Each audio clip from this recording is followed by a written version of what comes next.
Hey guys, so in my previous video I showed you guys my New York experience. So today in part 2 I'm going to explain the entire process. Hello guys, welcome to my channel. I'm just kidding, I speak American English. Hello everyone, welcome to my channel. I'm Antasia, also known as Amore Antasia here on YouTube. So today I'm going to be talking about my move to New York City. Actually, I toured all of the boroughs except for Staten Island as far as like apartment searching. In this video, I will talk about, moving to New York, the cost of living in New York, being in a fresh career moving to New York, and also, I guess, city life and stuff like that. So, first I'll start with saying, I moved to New York last year. I think when was it, October? And September, October. Yeah, September. So for those of you who don't know, I am a science teacher. That is not what I went to school for. I majored in biology, but I wanted to be a doctor at the time. But I got married and divorced and life just happened and I just decided to change my career. I've always wanted to own my own business, so I did start that on the side.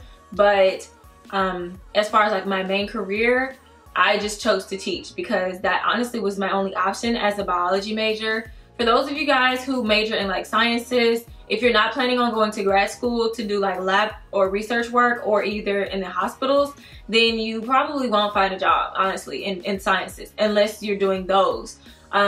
Sometimes you can do jobs like engineering, but they require you to have experience, so rather than going back to school, I'm already like 30 or 40K in debt, like as far as my student loans from undergrad, because I went to school out of state. I went to Tennessee State University. So, I didn't want to keep building a bit more bills. So I am actually doing a master's program in counseling, but that's something separate from what I'm actually doing is teaching. So anyway, I did teach in Memphis for 3 years, but last minute I decided to resign and then substitute teach to build my YouTube channel because I have a lot of things that I want to plan on doing in the future. So I felt like it was just a great move to go ahead and do YouTube full time and then substitute teach, which is also an option for all of you guys. No matter what your degree is, if you do have a degree, you can substitute teach. And sometimes the pay is like $100 a day, and you don't have to go every day. So that really allowed me to be flexible with my YouTube channel last year. You guys can watch my video if you want to know about that YouTube thing. But it basically allowed me to build more money also every month for, finances. And I did have my hair company on the side. So fast forward, I don't know why, I just wanted to move. So growing up, I always wanted to go to New York, but like, I never thought about living there. And so I just applied for a teaching job there, and I got it. Like, it was crazy. So I hadn't saved any money. Well, the money that I had already, it was for my rent. I was in the middle of a lease. And so unfortunately I had all my YouTube money and business money had to go to that. So I just up and moved to New York. I left everything here. I did go through Airbnb. I would recommend you to live somewhere like a nice Airbnb area before you just try to get any kind of apartment there, because that was my situation. I couldn't find good housing in the borough that I wanted to live in. Technically, my job was in Bronx, but I wanted to live in Queens because Queens was a better area, specifically Astoria. It was a really nice upcoming area. I had a roach map. I found a roach map online, and please look at it, but it did say that the areas with the least roaches were Astoria and Williamsburg. I did not want to live in Brooklyn because Brooklyn was just too far as like train rides, and I did take my car to New York, so I didn't have time for, all of that 13 feet of snow and, So, okay, so let's go ahead and talk about the move to New York. So, of course, I said I didn't save money, but I stayed in an Airbnb, and they were really sweet. It was a loft, and I stayed there. Now, the issue was that, like, my salary was awesome.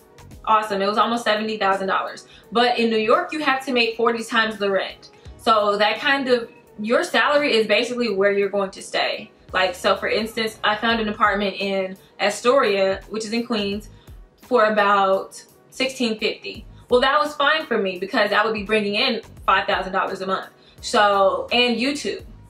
So, you know, that was fine. But I didn't get that apartment. So I wanted to live in luxury. I did not want to live in walk-up buildings, pre-war buildings. And pre-war buildings are older buildings without elevators. You have to walk up the flights. And normally there's like 200 to 300 people in those buildings.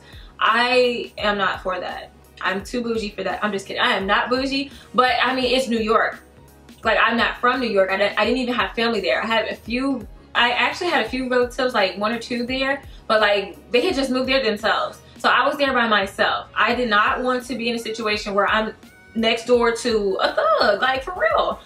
Like, I literally went to Harlem. I had a realtor. He was doing it for free though. Like, he just helped me out for free, helped me look for some. And we went to a pre-war building, like 5 or 6 flights, I think 5 or 6. And they actually did have an elevator. But when I say, I walked up there and this guy with like all tattoos, naked, Hispanic guy, he looked like a rapist. Girl, that whole scene looked like an episode of SVU, Law and Order. Seriously, so I was like, oh no, I cannot live here. I'm not doing that. I'm the type of girl who would like to go bring all the groceries, and I don't have time for men. You know, like the street men in New York are real. They will hit on you, they will follow you. That kind of thing is real. I don't know about white men because they're different in their approaches sometimes, but like the black men, yes ma'am. So so Harlem was an option for me, but I just wanted to live in Queens. Astoria is it's a smaller neighborhood, and it's more so realistic. You actually have parking, you have garages, you know what I'm saying? Like, it just looked more like home to me. That's something else. New York is very small. For like $1,650, I think the square foot was like $650. You know what I'm saying? So be prepared. Like, when you're moving to New York, you're going to be living in a much smaller space than you're used to. Now, if you're not making, back to what I was saying about the salary situation. So yes, I could afford to live in a luxury apartment for like at the least $1,800 for a studio. I wanted a 1-bedroom. So I would have had to pay at least like $2,000, but parking in those luxury buildings are an extra $150 or $250 on top of your rent.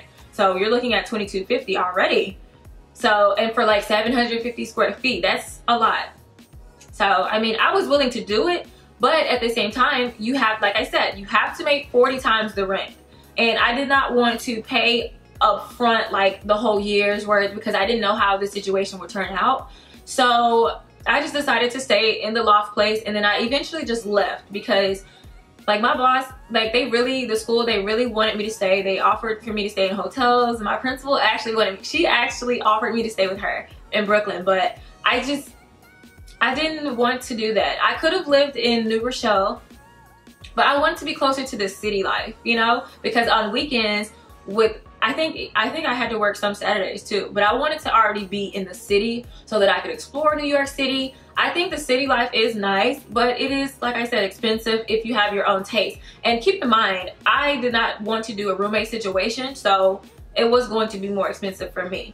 But I would definitely encourage you to at least save up $5,000 or $6,000, because $5,000 or $6,000 in New York is really nothing. When I first moved there, the first 1 or 2 days, I got a ticket for $100, $105, a street parking ticket. And he wrote it in my face. And I'm like, bro, I was upstairs like 3 minutes. My coworkers were like yelling out of the windows. They were like, no, she's coming down. Like, please don't write it. He still did it. Like, I walked up to him. I was like, look, bro.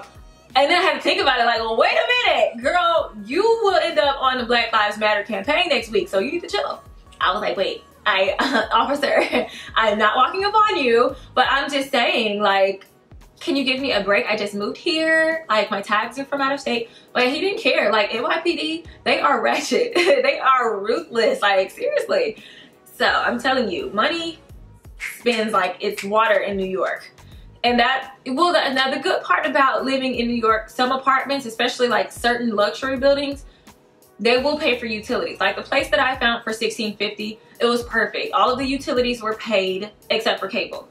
And so that was awesome to have all of that included. So when you're looking on the websites, I'm going to list them for you in the descriptions box. When you're looking for that, on these sites, especially Street Easy and Naked Apartments. Those two were the best two to look at. They're really legit. They give you up-to-date pictures. They give you the numbers and names to the buildings and the people, the realtors. Make sure you look in the small print and all the details, like whether parking is included or if it's not, if you're bringing your car. Make sure that you're looking in the area for parking garages if they don't have parking. Also, make sure that you look at whether utilities are included or not so that you can know what to expect to factor in for your finances. Also, stay away from buildings that have restaurants in them. I've been told that most of them are the ones that have rats and roaches and stuff because of the, you know, eating and stuff. So that is another pointer. Like, you know, making $70,000, it's cool. It really is. In New York it is. But like I said, even some celebrities that like first got their start there and they moved in like places that, you know, they were kind of hood in Harlem and in certain areas, they were robbed. Like their apartments were broken into, and it's easier to break into those older buildings. So you do have to be careful with that. Also, make sure that you get with someone that's actually from New York to tell you what blocks to stay away from and whatever, you know what I'm saying? Also, you need to look at the gentrified neighborhoods. New York is really doing what they call gentrification. So they're basically rebuilding up old hoods and making them more modern. Now, at the same time, those people that are from that area are still living there. So if it's a hood area, it's still gonna kind of be a hood demographic. It's just that the buildings will be nicer and hopefully that will attract more, I don't know, wealthier people. So just think about that. But like I said, if you're there, you're young, you're in your career, and you have a good salary, you could look at getting a roommate. But I'm gonna leave websites that they told me for roommates, but that just wasn't an option for me. I'm not a roommate type of girl. I had roommates in college and it worked, but after a while it didn't. So I'm too grown for that. I just don't do roommates, I'm sorry. I like to do a lot of weird stuff. Like, I like to dance all around my apartment just for no reason, like a whole liturgical dancer. Like, I do a lot of stuff. I listen to music and I film YouTube videos. So what if I'm filming this video at 2 in the morning? Like, my roommate is going to be upset, or if they're playing music, or if they're talking on the phone. I don't want to have to ask them to stop talking so that I can film. That was my issue living with my mom. So, you know, overall, my experience in New York was really pleasant. I drove 16 and a half hours from Memphis, Tennessee to New York. So, and I did it within, I drove 10 and a half hours the first day, and then I stayed over in Roanoke, Virginia, I think. And then I did the 6 hours into New York. And I lived in Mount Vernon. Now, to be honest, Bronxville and like Mount Vernon, and there are certain parts of Bronx, technically that's Westchester County, that are very nice. If you watch Love and Hip Hop New York, New Rochelle is an area that a lot of those celebrities live in, especially like Peter Guns and Cisco. You know, if you look at their neighborhoods, those are really nice areas. Trump Towers, they have one in New Rochelle. I actually wanted to stay there, but I heard that they had roaches. I did. One of the realtors told me that. So I was like, oh no, honey. As far as Brooklyn goes, I really didn't explore Brooklyn as much, but they kept trying to get me to live on Flatbush, and I know that certain areas of Flatbush is okay, certain areas are hood. So I didn't, the fact that I worked in Bronx, I didn't want to have to get up at 4 or 5 in the morning to get on the train just to make it to work at 7. You know, I didn't want to have to go through that. There's more train stops from Brooklyn than it is from Queens. From Queens, all I would have had to take was the N train and the 2 or the 4 train and maybe 1 bus or walk to work, you know. But when it, in the rain, and my virgin Brazilian hair, girl, I would not play with you. Like, I cannot, I cannot walk anywhere. So that's why I'm a vehicle girl. I'm really independent. I like to go to the grocery store in my car. I don't like to, you know, use public transportation. I'm not above it, but everyone in New York doesn't do that. I mean, a lot of them do, but some of them don't. But a lot of them are normal with, like, without cars there. But that's not me. So you have to factor that in. It's like I said, there's barely any parking for anything. Like, I was used to having like plazas and Dollar Trees and plazas and stuff like that, or McDonald's and plazas. No, ma'am. Like, sometimes you will be on the streets walking up to a McDonald's and you have to walk up to it. Like, there is like a storefront type of house or situation where you can't go in McDonald's. You have to sit there and place your order outside and wait. I am not that girl. I cannot do that. Just can't do that. I like to go inside of establishments or do drive-through. Now there are some drive-through ones, especially in Queens. There's some further in Bronx. Yeah, there's some actually, like around 170 something street. I can't recall, but it's in the square, like where the Macy's is. I heard they're building a new Saks too. So yeah, New York was really fun though. I really explored it. I had a whole 2 or 3 weeks to do it before I started my job. So it was really nice. I'm not gonna discourage anyone from moving there, but to be honest, for the money that you're paying in New York, you can go to like Dallas or Houston or somewhere else more normal with more space and get way more square footage for your money. I'm almost 30. Like, I don't think I'm not the type of girl anymore that's used to just living on being by myself. Like, I want a family, I want children, I want at least 6 kids. So I'm at this stage, I'm trying to like get my own home. And I cannot see myself doing that in New York City. It's too small. I want square footage. I want a nice yard for my cousins and nieces and nephews, all of those to come over. So that's why I'm actually moving to Dallas tomorrow. So if you guys are watching this by now, I have already moved to New York and I've already moved back from New York. So I just want to give an update for those of you who have been questioning me and asking me about, like, you know, tips and tricks for New York living. Uber is very expensive if you're planning to Uber everywhere. I mean, it really is. You might as well get a rental car if you're gonna do all of that. So, I mean, it's different, but as far as like me being there by myself, I really wasn't nervous going there. I don't know why, like, cause everyone else would be, but I had been to New York already before years ago. So it wasn't like, oh my gosh. Like, I mean, if anything, it was more of like a culture shock. Seeing so many people, like most of the people you meet from New York are not even from New York. They really aren't. A lot of the friends that I have from New York, they are screaming to get out of New York. So a lot of those people are from like other countries. You can't assume that people are black because their skin is dark. Girl, I walked up to a black girl or a guy and I started speaking English.